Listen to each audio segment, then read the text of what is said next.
جب ظلم ہوتا ہے تو پہاڑ لرزنے لگتے ہیں، مظلوم کی فریادیں اللہ کے عرش کے کنگرے ہلا دیتی ہیں،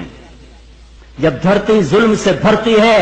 تو پھر زلزلے آتے ہیں، جب زنا عام ہوتا ہے تو پھر زلزلے آتے ہیں، جب موسیقی کی محفلیں سجتی ہیں تو پھر زلزلے آتے ہیں، جب شراب پی جاتی ہے تو زلزلے آتے ہیں، جب ماؤں کو ذلیل کیا جاتا ہے تو زلزلے آتے ہیں، جب باپ کو دھکے دیے جاتے ہیں تو زلزلے آتے ہیں، جب گانے والیاں محترم ہو جائیں تو پھر زلزلے آتے ہیں، جب مسجدوں میں لڑائیاں ہوں تو پھر زلزلے آتے ہیں، جب گھر گھر موسیقی کے گھنگرو بج رہے ہوں تو پھر زلزلے آتے ہیں، جب چاروں طرف پائل کی چھنکار ہو اور گھنگرو کی چھن چھن ہو تو پھر زلزلے آتے ہیں، جب ظالم زانی شرابیوں کو سردار بنا دیا جائے تو زلزلے آتے ہیں، جب حکومت کے قاضی جج افسران بددیانت ہو جائیں تو زلزلے آتے ہیں، جب تاجر بددیانت ہو جائیں، عوام سود خور ہو جائیں۔ یہ بینکوں میں کس کا پیسہ پڑا ہوا ہے؟ سیونگ اکاؤنٹ کس نے کھولے ہوئے ہیں؟ یہ کس کو سود مل رہا ہے اور یہ کون سود لے رہے ہیں؟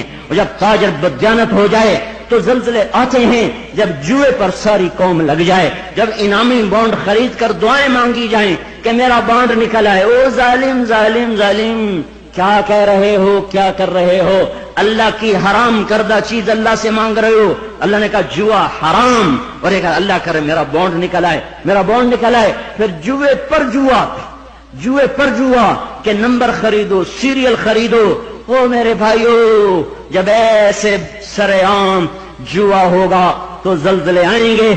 جب سر عام لڑکیاں ناچیں گی تو زلزلے آئیں گے، جب تاجر بددیانت ہوں گے تو زلزلے آئیں گے، اور جب مالدار بخیل ہو جائیں گے اور زکات دینا چھوڑ دیں گے تو زلزلے آئیں گے، اور جب علماء کے قلم اللہ کی بجائے مخلوق کی طرف اٹھیں گے تو زلزلے آئیں گے، اور جب ماؤں کے آنسو پوچھنے کے لیے اولاد کے پاس وقت نہ ہوگا تو زلزلے آئیں گے، جب شراب پی جائے گی تو زلزلے آئیں گے، جب ریشم پہنا جائے گا اور سونے کو مرد بھی سونا ایسے استعمال کریں گے جیسے عورتیں استعمال کرتی ہیں تو پھر زلزلے آئیں گے۔ یہ میرے نبی کی سچی خبریں ہیں اور یہ سب کچھ ہو رہا ہے۔ میں آپ سارے بھائی،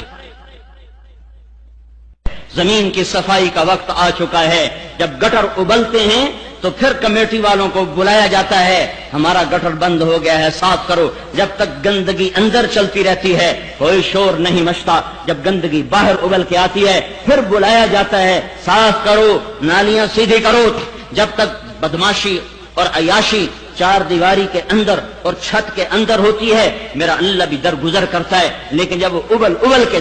بازاروں میں آ جائے، سڑکوں پہ آ جائے، چوٹیوں پہ آ جائے، چھتوں پہ آ جائے، ایوانوں میں آ جائے اور شوارے پر آ جائے اور کھلے عام آ جائے تو پھر یہ گٹر ہے جو گند بن کے نکلا، غلاظت بن کے نکلا۔ اب زمین کہتی یا اللہ مجھے پاک کر، مجھے پاک کر، مجھے صاف کر، مجھے صاف کر، میں گندی ہو گئی ہوں، یا اللہ مجھے دھو دے، مجھے دھو دے، مجھے دھو دے۔ پھر اللہ جب دھونے پر آتا ہے تو پھر یا لوگ بہہ جاتے ہیں یا توبہ کرتے ہیں، اب تیسرا راستہ کوئی نہیں بچا۔